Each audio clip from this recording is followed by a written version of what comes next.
Government's perspective, they say they were criminals and thugs causing chaos, an anti-Chinese uprising. The government just had to restore order. That's all. They had to. One Chinese college student interviewed about this by The New Yorker recently said this, quote, "The Chinese government had to use any way it could to put down that event."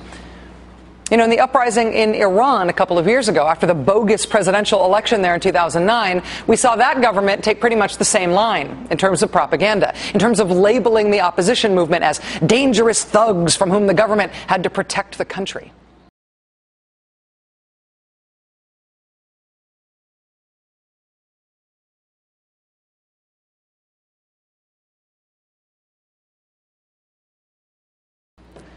You know, there's a very slim playbook for how you survive a revolution when all or almost all of the people in your country are against you. It is a very slim playbook, but it sometimes works.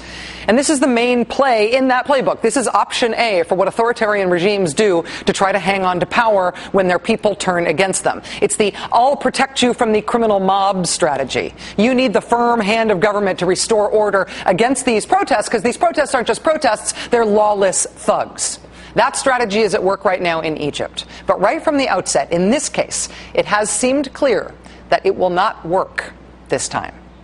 While Egyptian President Hosni Mubarak was speaking last night, calling the protesters looters, arsonists, he said, those who intimidated unsuspecting citizens of Egypt. While Mubarak was railing against these supposed angry mobs who were actually the protesters against him, all of the press reports coming from press who were out actually covering those protests were describing protest scenes instead as jubilant, as joyful, as having a carnival-like atmosphere. So when President Mubarak said the protests were violent mobs, was he describing reality? No, he wasn't.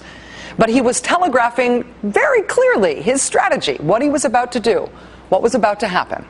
We were even able to report last night. The last thing in our reporting on Egypt last night was essentially, here it comes. We were already getting reports at that point that President Mubarak's people would be out in the streets today looking for blood, looking to make the propaganda come true, looking to make the protests seem violent. That's what we reported last night as what to look out for today. And we weren't able to say it in advance because we're geniuses. It's because the Egyptian government was telegraphing that they were going to do it.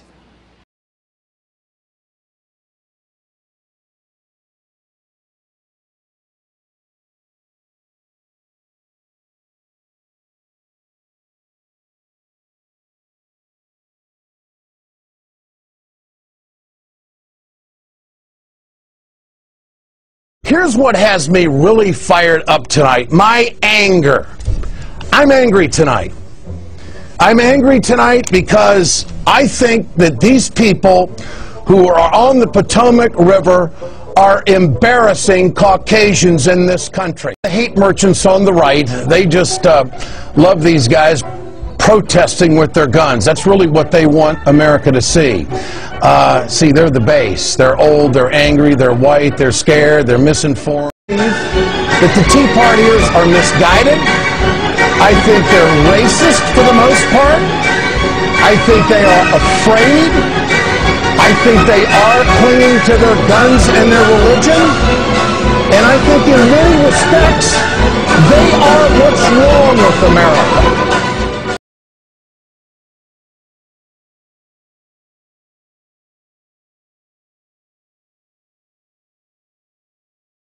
Where are the black faces? Because he's black. Where are the black faces? Because he's black.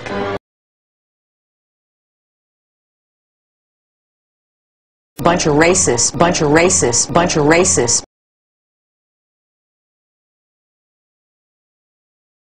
Many groups and media outlets on the left, specifically the Huffington Post, the New York Times, and MSNBC, are relentlessly trying to portray Tea Party goers as racist and hateful.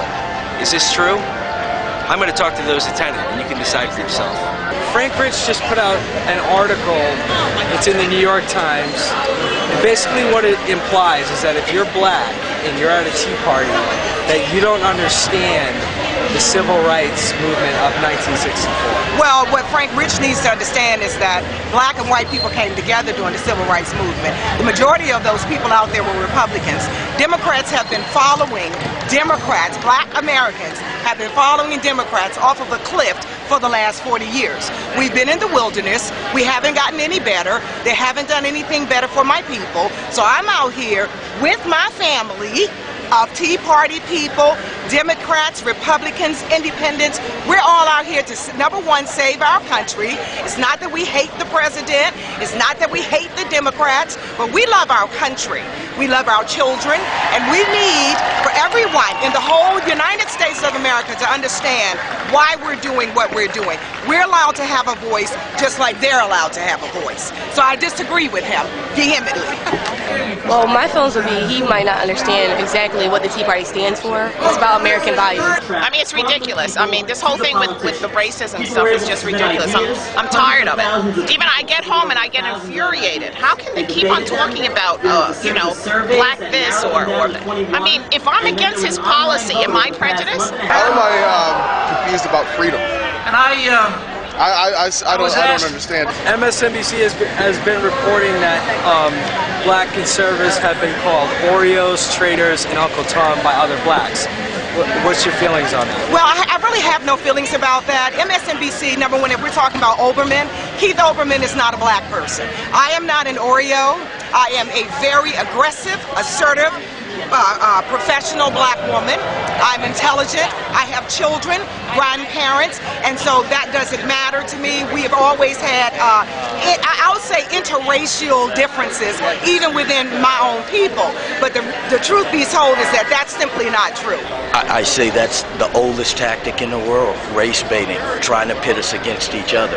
The circles that I travel in include black people, white people, but specifically black people that believe in truth, that believe in the same freedoms that I believe in. They just don't choose to show that on television. They choose to show all those people that agree with their standpoint or their opinion.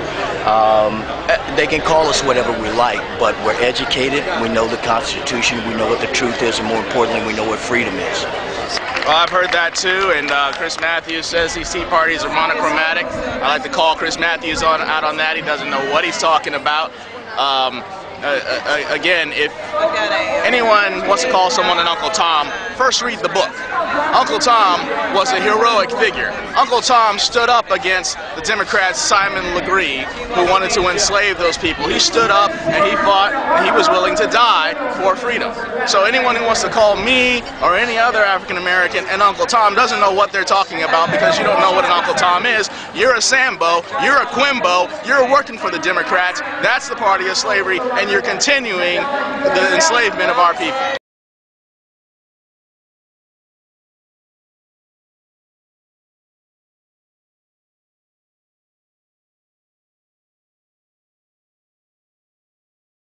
There is no such thing as government-run media, and you know that.